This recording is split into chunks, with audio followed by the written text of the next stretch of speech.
Welcome back to the news. Okay, there's a lot of current game stuff, little bit of Blizzard drama, also some new patch 10.1.5 stuff, so let's just get stuck in, starting with the new legendary. So, when Liquid got the kill, and yes, by the way, Liquid did get the kill, they also got a cracked Titan gem, which kicks off the new legendary quest. Then, Blizzard revealed that these will start dropping from Sarkareth once Mythic has been cleared in your region, meaning that this legendary is actually not limited to just Mythic difficulty. Echoing a drama for later in this video, these will have a very rare drop rate from LFR, with that rate increasing for every difficulty mode up from that. As for what it does, it's an eye level 457 fist weapon, looks pretty sweet, and then keeping with the new augmentation evoker spec, it basically buffs your allies. So, empowered spells from the evoker will activate a Titan Order orb thingy that will seek a powerful ally and increase their primary stat by 500 and their speed by 600, which is pretty neat and thematic. I think it's pretty good to have a legendary like this that presumably will have quite a large economic cost. Maybe it'll be something that a whole guild will end up contributing to. I think it's kind of nice if that helps everybody else out in that direct way. And the way that it's wording says powerful ally, it kind of makes me think that this orb will preferentially treat people who are, go to people who are popping off their cooldowns, which will be pretty cool, but similar to PI, also be quite funny for how people talk through logs. Right, let's talk about the race to world first then. It's over! It was also shorter than normal. Liquid won, Echo came in shortly behind them, though of course, as many people in comment sections will point out, there is that difference between EU and NA that do mean that Echo did get their kill in less time available, but the flip side of that is that Echo would also gain an advantage from being able to watch Liquid's progress, which is an interesting sort of conundrum for the competition. A lot of people want some sort of global release so that this actually is kind of under perfect competitive circumstances.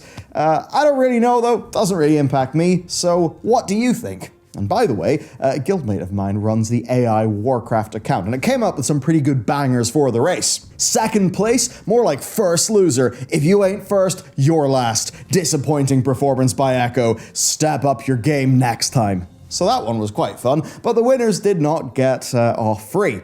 Oh great, another group of elitist players claiming they're the best because they beat a computer game boss before anyone else. Meanwhile, I can't even get a group to stick together for a mythic dungeon run. Hashtag just casual player things. Yeah, he really has actually tuned that thing's response as well. Thanks, OpenAI. And with that said, let's talk about content that more of us will be doing with time rifts. Okay, 10.1.5 data mining has revealed 8 different time rift maps. We've got no idea how these will work exactly, but it does seem that you basically complete a bunch of objectives. There seems to be some mini games as well, and you eventually close them. I mean, gear-wise, I would imagine you'll be getting something that's like a limited step up over Zaralek, perhaps a bit of an acceleration over that. It'll likely, of course, go into the new gearing system. Maybe this will provide a way to get slightly more Drake crests for people who are not jumping into that grouped content. Anyway, that's basically that. Now, there are some cool data mined items, even a Demon Soul, a Corrupted Ashbringer, though it's a quest item, you're not getting it, and a bunch of NPCs that you'll know, like Varian, Vol'jin, Lothar, Rexxar, Arthas, and a whole pile of other pretty notable ones, which is kind of cool. And theme-wise, they're all centered around us kind of cross-dissolving or going into different, I suppose, timelines or different threats of one. So there's a Scourge one, Titan one, Demons, Black Empire, Horde versus Alliance. There's one that seems to be a bit of the Antorus raid as well. And the Horde versus Alliance one really seems to be like Warcraft 1 Horde versus Alliance, which is pretty sweet. I imagine that's where Lothar shows up. So, pretty cool. There's also a mix of solo and group objectives within these that all come together to close the rift. Now, I hope that those are firing off with, a sort of an ordering and maybe some of that being all at the same time, such that it could feel like a miniature version of a map in Guild Wars 2. The maps that they've added later on in that game are actually pretty damn neat. There's a big overarching goal, loads of different subcomponents, and it just makes the kind of area feel very alive. A little bit like how Researchers Under Fire is some of that taken to a smaller world event. Maybe it's going to be that, but scale up to a whole big instance full of people. I don't know, perhaps this is like the turbo modern version of the Legion portals that we did in Argus. Anyway, pretty sweet. The 10.15 is giving us even more world content to do, and I'd at least hope that that makes the more evolution rather than revolution design of Zaralek go down a bit more smoothly. And speaking of things going down smoothly, so's our Patreon. Great segue. 4 things. Loot issues, all fixed. Big win in that. There'll be a post. Also, early access content. There's a bunch of it, including our new, our video on the potential big revamp, so that'll also be quite fun. Some behind-the-scenes content from me. Today's one is actually talking about the backside of Azeroth, some pretty cool map stuff with spherical projections, so yeah, you can enjoy that. There's also the Lore Walking podcast on Neltharion. It is the best way to support us, and of course, you get really cool stuff in return, including all that physical loot. Kind of as time goes on, it's like, that is the main thing that I want to do and focus on. So that's the crack with that. Next, let's talk about some less good news. So, do you remember all that return to office drama with some of the staff leaving? Well, Kotaku got talking to some developers, and those developers spilled some beans. First is that the process to get approved for full remote work was very opaque, and very few people have that. And that actually includes high-level execs who ultimately are, of course, not practicing what they preach. Where we've never seen that happen before. A Diablo 4 dev is worried that their days are numbered. They've actually already lost a lot of good team members, and managers who disagree with the policy are helplessly just, having to watch their people go. There's a hiring freeze on top of those departures, so they actually can't really replace people, which Kotaku have actually heard might hurt Diablo 4's post-launch content plans, including even some suggestions that this may be a sneaky way to cut costs and headcount without having to orchestrate layoffs. And then, as a lovely icing on the cake, we have, of course, got an internal town hall with Bobby Kotick. We all love him. So he was defending this whole policy, and he was using a funny anecdote. He basically said that the reason they bought Guitar Hero's publisher was because the president of Activision at the time saw it selling well at Walmart, so he bought one and brought it to the office. He basically said this as an example of how spontaneous in-person conversations allowed creativity to flourish, right? And that's undeniably true, but it's a very bizarre anecdote. Because let's just buy a publisher is not exactly the kind of chat that an average dev is going to be having. Even if he does have a point, there is some truth to contend with. And that is that since Blizzard have been utilizing a global work from home sort of situation, they have, they've actually put out some of the best work they've ever done. Dragonflight, I think the best modern expansion that has the most the most content that a modern expansion has had, with the most robust content cadence that we've had, and then Diablo 4 that they've said has been performing exceptionally well. So I suppose, Bobby, there's a bit of a phrase here that could just be called, if it ain't broke, don't fix it. Yeah, quite needless. And now for a bit of a topic that was dramatic, and that was the widespread disappointment in the Raid finale cinematic, which I suppose wasn't really one of those big pre-rendered sexy ones. It was an in-game one. Now, obviously we know what's coming next because Blizzard did release a post about 10.1.5. That happened on Thursday, but back on Tuesday when this came out, people were kind of frustrated with Sarkareth just, falling over and dying, right? We're at the bottom of Abyss, surrounded by crazy cosmic void stuff, the likes of which we've never seen before, and there's no grand revelation, no connection to other plot points. It's just a short final sent off for, I suppose, ultimately a pretty tragic, misled villain. I've even seen it be called worse than the N'Zoth finale, which, of course, was ridiculed at the time, and I was happy to take a place in that ridicule, because it was really bad. But okay, the cinematic itself, right, in a little time bubble, it is pretty damn well done, right? We've got a final emotional note from Sarkareth, who believed he was living up to his father's wishes, only to realize that he was misled, falling right into the same trap that Neltharion did, because of course, if you take a look at the corpse of the Echo of Neltharion after you defeat him, you'll find out it actually wasn't an Echo of Neltharion. It was funny business, shenanigans. Okay, so this was, like a little wrap-up to the character instead of what people, expected, right? What's next? Because, in Vault, we killed Razageth, but the next threat was revealed right away. Better yet, something like the finale of the Tomb of Sargeras, which, had the whole big mind blow, force the hand of fate, let's go to Argus. So the point is, people were not particularly happy, not immediately knowing the big what's next in some sort of exciting way, right? But here's the thing. There is a final chapter of the campaign that is gated. I think it's the next one. It's to basically bring the Black Dragonflight family drama to a conclusion. And as we found out, Blizzard wanted to deliver the next big news themselves as a marketing beat. Ahead of putting it in the game, which I guess is like what they did with the Forbidden Reach cinematic back before 10.07. I guess, look, with this, Blizzard are trying new things, and there's, I think, a gut reaction to assume the worst, thinking, is this all we're getting? Dead game?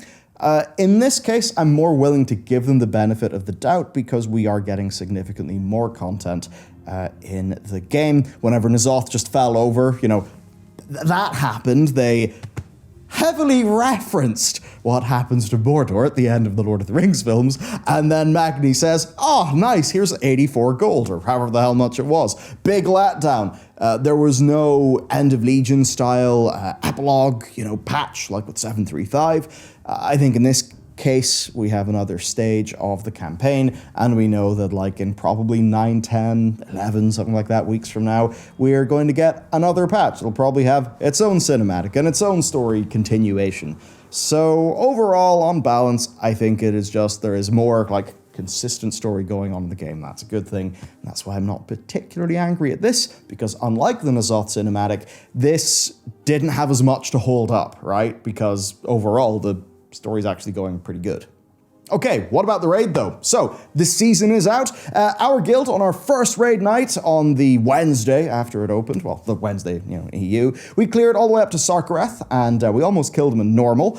Then today, literally as I record this, we killed Sarkareth on normal. And I would say that this raid is very easy.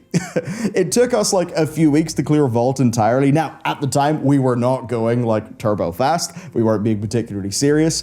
This time round, obviously, we literally started heroic on our second day of raiding, but we also did go into things with quite a lot more gear than we obviously would have had at the start of this expansion. So ultimately, this may seem like a problem, but I'm actually convinced that Blizzard is trying something here. Are they trying to make the raid easier on normal so that more people will be left happy having had some progress? Because I can say that we did have a blast breezing through the raid on normal mode, right? I mean, most of the bosses, they were a good enough step up, I think, in being like that nice mix of having simple, fun mechanics. We went in completely blind, only checking the mechanics basically whenever we wiped. We had a pretty great time overall, but it did feel undertuned, as well as designed to be easier. Now, we've also heard some reports of this on Heroic. Certainly, like, we've done the first two bosses in Heroic. The first one was a fun chaos. I liked it. So we'll have to see overall how this plans out, or plays out over time. I just have to wonder though, will this be a good thing for the majority of players who maybe only dabble in normal? Maybe they'll actually push into Heroic now, where obviously the mechanics actually matter a little bit more. Will this be a situation where people will actually have more successful rates of pugs? As an example, 2 people in our guild pugged normal in their alts, last Sunday, and they actually got all the way up to Echo of Neltharion, right? So they had quite a good success rate too. Now, if you've been following our ongoing Is World of Warcraft Dying Actually series that we do maybe once or twice every patch where we check in with the Raider IO numbers, you will see that Shadowlands went like this. Castle Nathria, everything else, and the line fell down. And with the start of Dragonflight, the raid numbers didn't go up to Castle Nathria. No, the raid numbers matched Sanctum of Domination, and believe me, that is not good news. So, I have to wonder if Blizzard are basically saying, okay, we have more content coming out, That's one thing. We have good retention for this expansion. Maybe do we want to see if we can have more people moving into this like raiding situation? Because if they do, maybe they'll be more sticky, right? They feel like they can succeed in the game. So overall then, where are we left? Well, we're all pretty pumped to just get into Heroic and see how these bosses evolve. Certainly, like, you know, first boss, it's kind of nice and the mechanics actually bloody well matter. But look, we all did have really good energy. We had fun times in our video game. And it was also pretty cool to see how just beautiful the raid is. You know, while it's telling the story of Neltharion and his children through bits of dialogue and reactions to certain wings and fights. That final room is gorgeous, by the way. Holy shit. Overall, I would say Vault was a great raid. I think this is also probably a pretty great raid. I just have one or two asterisks about tuning. If you go by the heuristic of, did we all have a good fun time? This is a fantastic raid. Obviously, I'm going to wait until I've actually done the whole thing on Heroic to really pass proper judgment. As far as I'm concerned, normal is the fuck about with your friends, have a good time. But in my head, for what my goals are, Heroic is kind of like the real version. What about Mythic Plus then? Kind of similar. I've got to say, not having affixes on those lower keys is great. It just feels so much more focused on the actual dungeon itself. Just being able to engage with the dungeon's own mechanics is fantastic. Not having thundering just saying hello every 90 seconds and just being annoying and not really adding much. The few that I've done, it's not really a few, I've probably done like, I don't know, 10, 12, 13, they've been fun. There are definitely serious tuning issues. Like as an example, on higher keys, Underrot can be ridiculously easy, while Neltharion's lair, it's been fixed now, but Neltharion's lair was ridiculous. It required 2 healers at the start. Nethalrus, the final boss, very, very fun trying to heal that whenever there are 3 of the curses on everybody. Big thumbs up, I had fun there. Also, Vortex Pinnacle had some ludicrous damage too. There have been many hotfixes, I'll talk about them soon, but I suppose the overall thoughts here, I think this is really good seasonal content. I am enjoying Mythic Plus significantly more when there is less bullshit smeared all over it. Is it easier, keystone level to keystone level? Yes. Does that mean that rather than KSM, I'm wanting to get like 2400 or 2500, whatever it is for that crystal thingy that makes your gear shiny? Yes, so I will get to the harder stuff eventually. And for me, I just enjoy it when the difficulty is coming from the actual designed mechanics of the dungeon I'm doing, rather than just a sprinkling of swirly bullshit. And as for the upgrade system, I think it masterfully blends the two of them together. As an example, I got my tier helm in the raid, which looks incredible, so big thumbs up to the artist who did the priest tier, who also did the flame plume regalia, and also is now working for Riot Games. So, yeah, how's that employee retention going, Blizzard? Anyway, I then went and I upgraded that with Worm Crests after doing some Mythic Plus. It was like, yeah, I did some raid, got some gear, did some Mythic Plus, got fuck all. Oh wait, no I didn't. I got a bunch of crests, my gear's upgraded, my time wasn't wasted, I'm happy. Oh, yeah, I actually think this might be one of the best patches that WoW's ever had, because the core game loop feels bloody great across PvE. Now, what will enable that, a little bit more broadly, is the hotfixes making the dungeons not be insane. So, they come in thick and fast, these hotfixes, which is certainly nice. I imagine there's more coming, but we do have some key nerfs for some of the big pain points. So Nethalrus' last boss was a bit of a nightmare. She's been toned down. You can cast the things while moving. There's only 1 stack of the curse. Netharion's Lair's penultimate boss with its turbo damage that mandated for some people dual healers, that's been nerfed. Its final boss has been nerfed. The worst of Brackenhide Hollow and Vortex Pinnacle stuff has been nerfed as well. Basically, it seems like this is a final tuning pass for boss damage that just didn't happen until a bit after it came out, which is unfortunate. Now, interestingly, they also cut a few timers, specifically for Underrot, Uldaman, and Freehold. They've got slightly shorter timers now because, frankly, the timers were ridiculous beforehand. But the overall outcome is, I think Mythic Plus is a bit easier in a way that is more fair, and overall, it's a really good time. I'm big enjoying M+, which, if you know me from the past, is something I got pretty bored of by the time we hit, like, BFA. All right, Drama. We all love it. Okay, there's obviously some. It's WoW after all. Now this is more of a PSA. So here is a very gorgeous dragon riding transformation. Well, it's very cool, isn't it?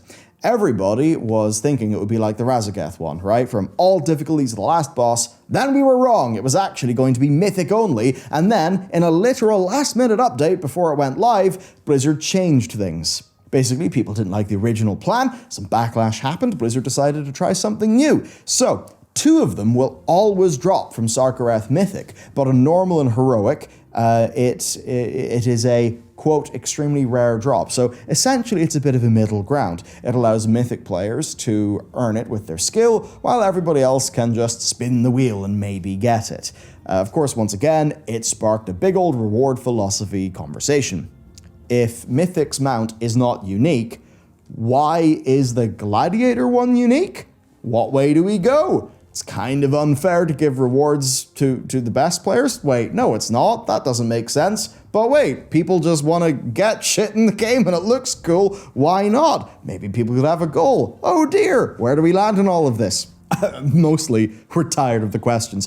I would put it pretty simply. What is this? Is this a badge that you've completed the thing? In which case, I would say, make it be something that you only get from Mythic and it's a 100% drop rate, or just it's done via an achievement. And then have a version of it with slightly less bells and whistles for maybe the other raid difficulties, maybe only heroic, like they used to do the ahead of the curve mounts. Or maybe normal, and just make it have 1 or 2 less bells or whistles, maybe a different coloration, because that way everybody gets to shoot for something really, really cool, but at the end of the day, if the person who did it on Mythic has one that's a slightly different color, or has a few more bells and whistles, as a heroic curve raider, I'm not really going to care because they earned it. Seems kind of simple, right? So yeah, what is it? Is it a badge of honor? Is it a reward? What are we going to do? I think there just needs to be a consistent philosophy in this, and yeah, that's basically it. So there you have it, TLDR, enjoy the patch. At the very least, the seasonal content is bloody good compared to the past. If you wrote off Mythic Plus, I think you'll enjoy this incarnation of Mythic Plus significantly more on account of the big reduced BS. And if you want to support what we're doing, you can check out the Patreon, where there is physical loot, early access to content, many other wonderful things. The link to that will be below if you want to check out some other cool content about the patch. We've done many guides. And if you want to see some stuff about classes, then you can check out our winners and losers video. And tomorrow, we will have one on 4 things we absolutely think you've got to check out. Thanks for watching. I'll see you next time.